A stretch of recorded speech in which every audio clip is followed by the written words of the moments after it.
Jonah Viray, Big Revelation. Marami ang naawa, nahabag at mas lalong humanga sa singer na si Jonah. Dahil pala sa kanyang mga pinagdaraanan, makikita mo ang galing niya sa pag-awit at kung paano niya i-deliver ito. Na talaga namang damang-dama mo ang bawat liriko at ang nasabi nga pong emosyon sa bawat kanyang pagkanta. Nito lamang isang araw makalipas ang kanyang naging interview sa Tony Talks ni Tony Gonzaga ay may madilim na revelasyon sa kanyang nakaraan ang ibinahagi ni Jonah Viray sa nasabi nga pong interview. Ito ay napakalaking pasabog ang revelasyon na ito ni Jonah sa nasabi nga pong interview na iyon. Ibinahagi ng singer kay Tony ang isang napakabigat at napakatagal na rin niya ang itinago na sikreto mula pa sa kanyang pagkabata, ang pangmomolestya di umano ng kanyang sariling ama. Kahit na nga kilala bilang isang fearless diva, inamin din ni Jonah na ngayon niya palang tunay na nararamdaman ang kabuluhan ng kanyang titulong iyon. Ang nasabing bangungot na ito na ikinuwento nga ni Jonah ay noong siya'y 10 taong gulang pa lamang nang maghiwalay ang kanyang mga magulang.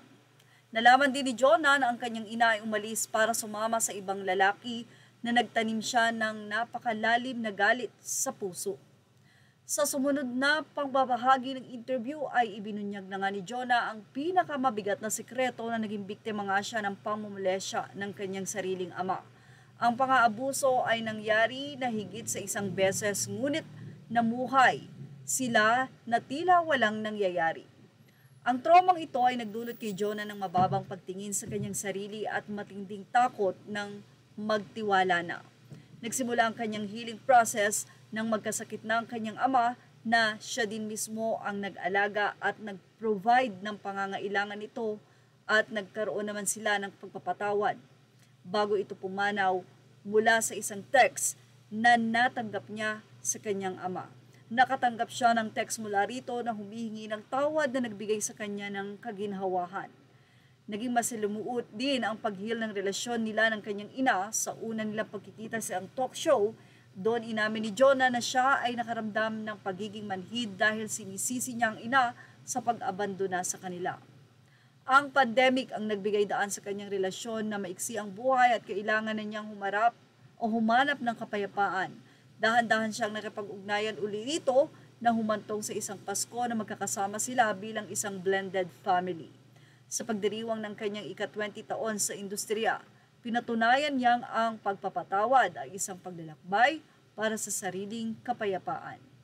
Isa din ang dahilan ng kanyang pag-amin na ito ay ang pagkumbinsi ng kanyang manager na ito ay malaman ng publiko upang mahil na ng buo si Jonah. Bakit nga ba nami-misinterpret ng tao na tila suplada siya at tila parang hindi ito nakikihalubilo sa iba? Ang rason ay nasagot na. Samantala, narito ang naging komento ng mga netizen mula sa YouTube channel ni Tony Gonzaga na Tony Talk. Say nila, Jonah has the purest heart in the industry. I don't know if she can still remember me, but during my internship with Star Music, witness her kind gesture to the people she worked with. God bless Jonah and congratulations on your upcoming concert. This is why na hindi ako nagsisisi kung bakit hinangaan kita, Queen Jonah. Sobrang strong mo, grabe. Kudos to the manager, you're the biggest factor for Jonah's healing. God gifted Jonah with someone that leads to the forgiveness to those people who wronged her.